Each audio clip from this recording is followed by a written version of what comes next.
สวัสดีพี่น้องทักทายสวัสดี FC สุขุสุขคนเด้อวันนี้ก็เป็นมื้อที่เฮาสีกลับบ้านแล้วเลยพี่น้องหลังจากแล้วงานอยู่เฮือนพี่ต่อแล้วเนาะวันนี้เพิ่นสิมาส่งพี่น้องก่อนสิมาส่งก็มาแวะหานพี่บุตรกับพี่อามก่อนเนาะมาแวะกินข้าวเที่ยงแล้วก็สิกลับพี่น้องตอนนี้กำลัง11 โมงเนาะเฮากำลังมาหอดพี่น้องส่วนบาซุกกับอันพี่โตว่าน้อยเขาไปไหนก่อนเนาะเอาไปถ่ายคลิปเบิ้งหานเพิ่น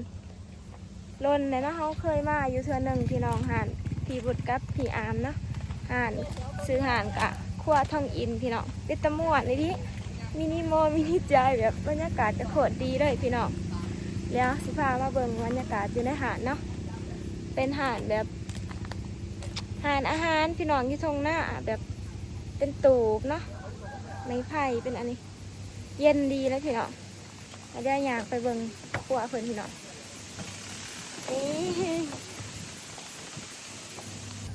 อันนี้ก็จะเป็นวิวบรรยากาศอยู่ในหาดพี่น้องดาวเตียสิมาถ่ายวิวไอ้เบิ่งโอ้งามวันนี้พี่น้องเหมาะสมกับการมานั่งพักผ่อนเนาะกินข้าวเที่ยงถ่ายรูปป้าวิวโคตรงามเยอะอย่างนะเบิ่งตอนหนักความมากว่าท่านไหนมีอันนี้พี่น้องไม้แปลนที่ประเทศในคนยางเกือบทายหุบเนาะโอ้อันนี้ครับที่ว่าเล็กเสิร์ฟสิมาเป็น สิมาเป็นเล็กเสิร์ฟนะมาเอาเกมนะพี่น้องกันมาอยู่กับพี่วุฒิกับพี่อาร์มบรรยากาศจะทงหน้าเนาะเป็นเกี่ยวเขาแล้วพ่อดาอยู่ไปตะมวนนะพี่น้องก่อนกลับมาแวะเด่นน้ำอายเพิ่นก่อนเนาะ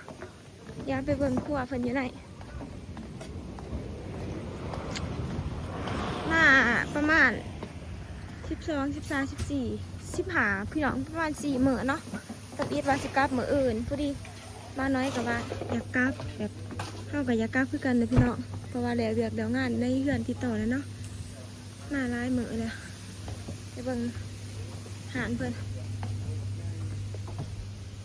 ว้าวครับอยู่เป็นยังไงไปตะมวนเนาะพี่อามไปใส่สันยามไปเล่าชัวร์บ่ ไปนำหาเจ้าบ่จักเพิ่นสามานำหอดหาอันว่าอยู่ซ้ำพี่วุฒิเกิดไฟนี่ ใส่รถยืมใส่นี่แหละเกิดตัวนั้นมันหอนสิ ยามไปนำหาเจ้าอยู่เล่าเจ้าก็มานำหาเราอยู่ผีเนาะแล้วไปเล่าดีนี่พ่อแม่นตายคือบ่ถาข่อยก่อนอันนี้เอาน้ำตกไปแช่ตู้เย็นอันนี้ก็น้ำตกขอแล้วนำมาหาอยู่หานบ่เห็นซ้ำผู้บ่าวไทยพี่น้องเอ้ยข่อยถ่ายคลิปสิกลับบ้านแต่ว่ามาแวะถ่ายวิวบรรยากาศอยู่หานเราเดี๋ยวมีกระปูเถยแสบด้วยนี่ปลายังไม่ใหญ่เลยคือปลาอันนั้นนี่กระเดิดนี่บ้านเท่านี้นี่พี่น้องหนาหานแบบนี้ไฟบีบปั๊บปั๊บเราเห็ดอันนี้น้ำมันนี่นี่กระเพาะกาแฟน้ำมันนี่เป็นคาเฟ่ด้วยเนาะ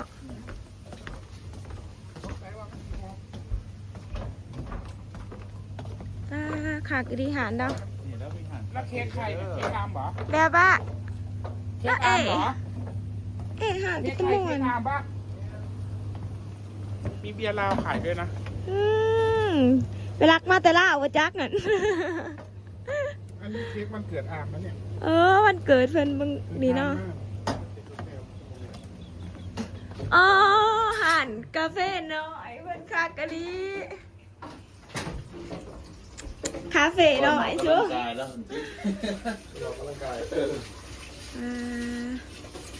สั่งไล่จ้าก็มาซุปตาซิรับแล้วขอกินกาแฟก่อน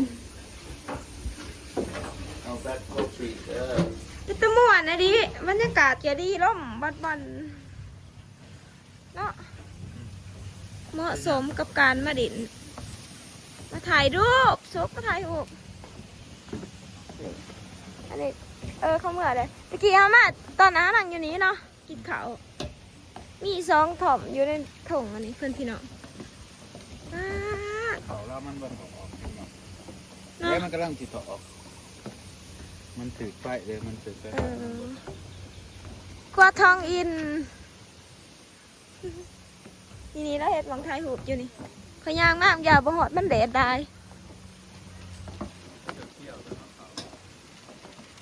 สิกลับบ้านพี่น้องเอ้ยมาแว่ดินหาน้ำพีเพิ่นเนาะ ไอ้จู คักเว้ย หัวใจ เชฟกระทะ เอาแบบสมัครเลยพี่จอพัด เช็คอินกินเอง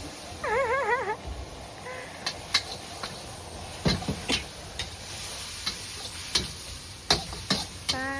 ดพัดผิดหยวกหมูกรอบอาหารเพื่อนนะพี่มานั่งกินข้าวพี่น้องพักผ่อนก่อนกลับบ้านเนาะอยู่ตรงหน้าอยู่หานครัวทองอินพี่น้องอิ่มแล้วก็นั่งขับแก้มนะป้าสู้ เป็นไงต่อแล้วยังเนาะ บรรยากาศดีดีร่ม กินข้าวอิ่มแล้วก็ ร่มเย็นดีพี่น้องเนาะจะหน่อยกับสิพากันกลับเดี๋ยวเนาะ ไปมัน พี่ ทำอันนี้นะ หนุ่ยก็มา เพื่อเฮ็ดนั่นเฮ็ด เอา นี่ เดี๋ยวไปเบิ่งเบาหน่อย เพื่อจำบัตร เพิ่นอีหยังวะไปค้นเขาซอยไอ้บุตร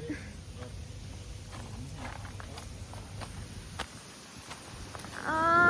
ยบรรยากาศดีมากเลยพี่น้องก่อนเดินทางกลับบ้านเลย นาเซียนมองกับรถ ยูเทิร์นที่ กำลังเดินทางกลับบ้านเด้อพี่น้อง ขับมาทำที่บ้านคอยดี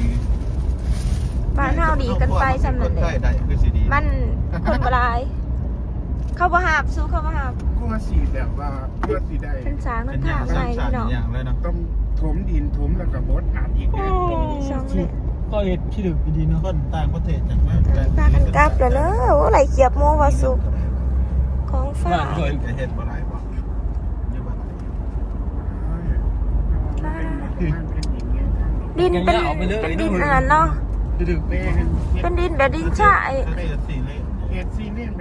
ตามสินอ้อมเมืองเลยดิอ้อมเมืองวันลิ้นนี่ โอ้สีเละเลยวันนี้กว้างขนาดนี้เนาะ น้องบัวเทิงปุ่นมากินไปโค้ง กันที่กูที่ทางเบื้องเมื่อตอนไหนเขาก็เห็นเนาะเขาเลย อ้อมเส้นมันขายแบบข้าวขายปูซ่านเฮ็ดไปบรรจบกันกับเส้นนั่นล่ะ โอ้ เฮ็ดไปใส่กันมอง ก็สลับเล่น ไปส่ง พี่น้อง ที่ขายเขาขายแบบปูขายแบบท่านกับแบบข้าว เออ เส้นนั่นล่ะ คุณพระไทยเล่นตอนนั้นคุณ กูดีเบื้องนะกูดี เพื่อนแบบนั้นเลย เขากระสี อ๋อมันมีสองเลนเนาะสลับกันไปใช่ป่ะแล้ว ส่วนข้างคุณดีเลยข้างนี้แบบข้างไหม ว่าสะดวกสบาย ก็สีสลับกันเป็นชั่ว ไปขอกันอยู่ร้านเพิ่นนะพี่น้อง ร้องมันวิวเดียว บ่าวน้อยลงไปรีวิวทางบ้านเพิ่นพี่น้อง ๆมันข้าง เป็น เดียว ปูยางเนาะนะนายเบื้องนะปูนาแบบนี้ก็คือสิน่าเป็นโคมเติบอยู่ ปูบ้านเห็นบางได้ผมว่า แบบว่า บ้านบ้านเฮาเนาะ นั่นก็โคตรใช่ในที รถอัน งานข้างหลังห้อง โอ้เห็นบ่รถอันนี้หลายคันเนาะต่อ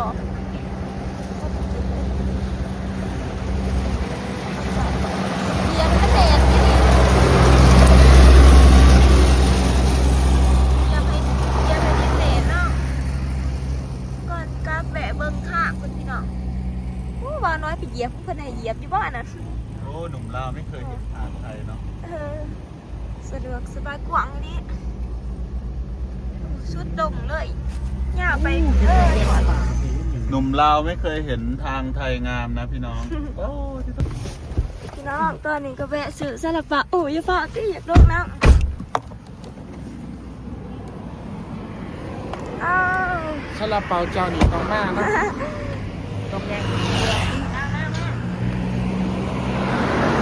ซาลาเปาแซ่บ เอาใจแมว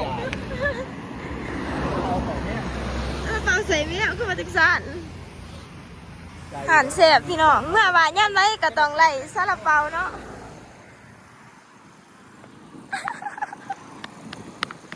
เห็นคำแท้พี่น้องฝนเห็ดโคตรร้ายเนาะ ถูกก็อะไรกัน โอ้หลายพี่น้องสื่อซาลาเปามาฝากอีโฟอีเม ยุคของพวกนี้ กล่องเท่าไหรบ่สุกเป็นขายอะกล่อง100กล่อง100พี่น้อง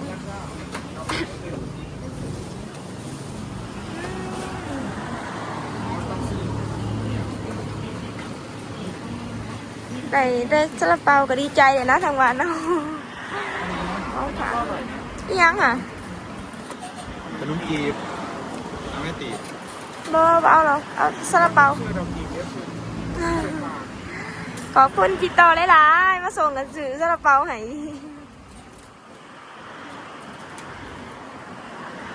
แหวะซื้อทางข้างได้ยินแต่เสียงรถเด้อพี่น้องโอ้น้อยๆได้กลับมาเพิ่นน้อยๆขามทางเหมือนหนึ่งเพิ่นเฮ็ดโคตรคือสิร้ายคักเนาะสุกโหเพิ่นนั่งเฮ็ดอยู่ไหนผู้น้อยมีแต่ผู้สาวแล้วเฮ็ดอยู่ไหนข้างหน้ามีแต่ผู้สาวเห็นบ่เฮ็ดซาลาเปาพี่น้อง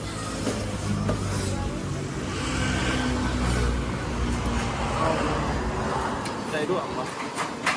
บ่หูน้ำพี่ต่อ ขายจังได๋ เอาของมาเอาเงินไป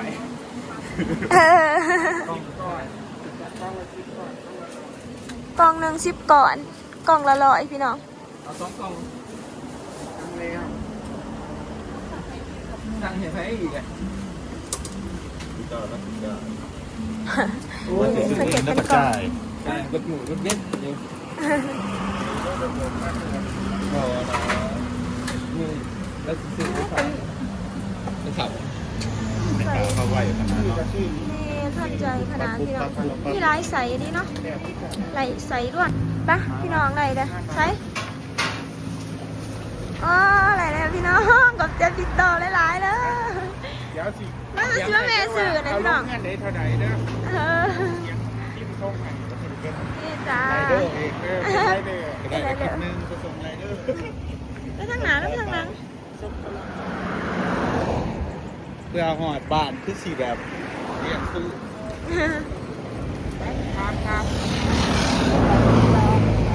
เลยก็เลย ผมน่าเลยยังไม่ได้สูงดดไปไหวมัน จ้า แล้วเนี่ยสูงเอา300,000ซะ เจนวิวเลยวะกีบเขามากไทยคือบ่หอดเงินวิวพ่อกีบ แล้วกลัวดังเนาะ โอ้ลังแหม่พี่เด้ บอกว่าไปถ่ายคลิป กลับบ้านกันพี่น้อง ถ่ายคลิปรถต่อ เจอกันอยู่ที่หลาน2 เมตร เป็นดับก็เดียวกู เอาขอกระพาจะไปเห็นดิ เก่ากู ก็ได้การยางมาถึง ไก่สีหอดเด้อเนาะ รอตลาดฉัน เห็นฝูเลยพี่น้อง เบิ่งนะ โอ้แต่เป็นฝนตก ไปเลาะตลาดก็แล้วก็นั่ง เหาะนะ แล้วก็แบบฝาด พี่น้องตอนนี้เฮาก็มาหอดร้านเลยเนาะพี่น้องอู้ตลาดคนเลยพี่น้องสะอ้อนมากใหม่เด้ซื้อมาฝากอีเมก่อนจักโลป้าคอยสะอ้อนมากใหม่ ป๊าดตลาดก็นี่ เป็นการมองมาดิไม่เคยเห็นตะเกียบ พี่ชื่อบอกพี่คำพี่บอกรอทั้งหมดบางครับ ป้าพี่น้องผมก็เคยมาตลาดคนเลยจ้าเสือส่วนน้อยสินี่แต่คนลาวขามมาสื่อคล้องเนาะอยู่ฝั่งปากเซ่เองพี่น้องเป็นตะมวนเนาะได้มาสิมาสื่อมากไหมพี่น้องสาวตีบกำลังเคยมาเห็นตลาดคนเดินอยู่ร้าน2 เมตรเนาะป้าคนโคตรได้เลยพี่น้องเลยของกินกับมิตรเนี่ยสเต็ปๆเนาะมีเบอร์สุอย่างพอดีมาท่านตลาดเพิ่นเปิดย่ามแดงเนาะป้าเป็นตะมวนแห่งอันนี้คนซ้ำบุญเลยร้ายกว่าบุญอีกเดี๋ยวสิซื้อมากใหม่มาฝากอีเมกันสักกิโลป้าสะออนตอนนี้ก็หอดด่านเลยเนาะพี่น้องเดี๋ยวเขาสิขามพังนั้นจักหน่อยหาบ้าน้อยไปเอาของอยู่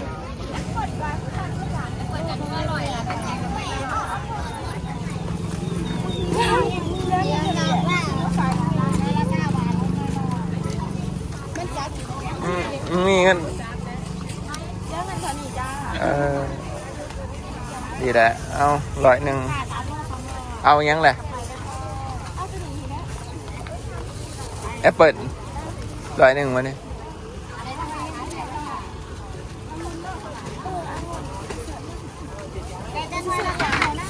จากกูที่ผ่านเนี่ยกูอยู่เมื่อซะ